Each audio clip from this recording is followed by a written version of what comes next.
Hey everybody, welcome to Single Black Vegan. If you're like me and have had a lot of these 3-wick candles from Bath and Body Works, you just have these jars, you're like, what do? I can't even burn the rest of this wax at the bottom, and you just toss them. But I decided that I wanted to be able to reuse my jars. And so I was like, wait, if I melt this wax, can I reuse it? And I found out that I can. So this is what I've done. I have boiled some water, obviously, and taken the hot water, poured it into these jars that has the wax at the very bottom. And what will happen is the boiling water will melt the wax and bring the wax up to the very top of where the water meets. It's a really cool thing. So I want you to watch this. I put this in slow motion because I was watching it and I thought it was pretty cool. Just watch. Here we go.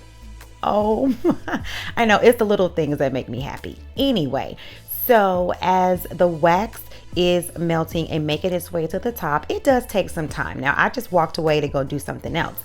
And this what happens. You will get this solid candle up at the top of where the water meets. And I just took it out and kind of broke it up. These are about 4 or 5 candles that I kind of just put on a paper plate. You're going to put them in hot water and melt them. Hey guys, I just want to pop in because I neglected a part, and don't worry about my face.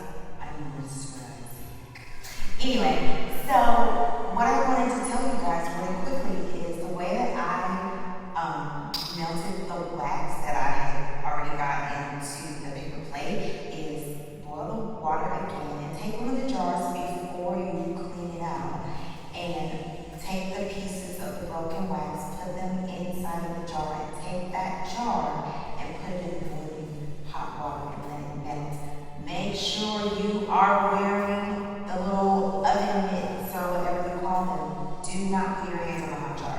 I mean that. I shouldn't have tell you that. But I'm just saying, when you are taking the hot candle wax from the hot boiling water, you want to make sure that you are protecting your hands as you pour into your silicone.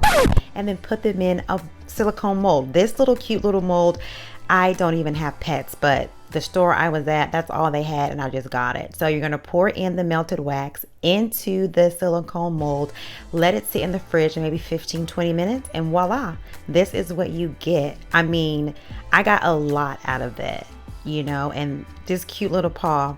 Now the next thing I did was I went to the Dollar Tree, got me a tea light wax warmer, and got a little tea light, put that tea light right inside, and I lit this thing and it melted, and it had my room smelling amazing. And I'm able to use that same little paw maybe like 4-5 times. It's been really cool to be able to reuse this wax. On to the jar. So what I did to clean these, I soaked them, but I also was able to peel the stickers off the sides of the jar and underneath. It was super easy. You just kind of have to get them wet or let them kind of soak in some soapy water. And then this is what, I'm talking about crystal clear and clean. And this is what I decorated with. I got some decorations and kind of just put these little jewels all over it. I'm in love with this jar and what I've done to it. It's so cute. And I use this one for my cotton balls. Well, that's it, guys. Thank you so much for watching how I redid my jars and the wax. And I'm very happy with what I did. Again, thank you so much for watching. Don't forget to like and subscribe. Goodbye.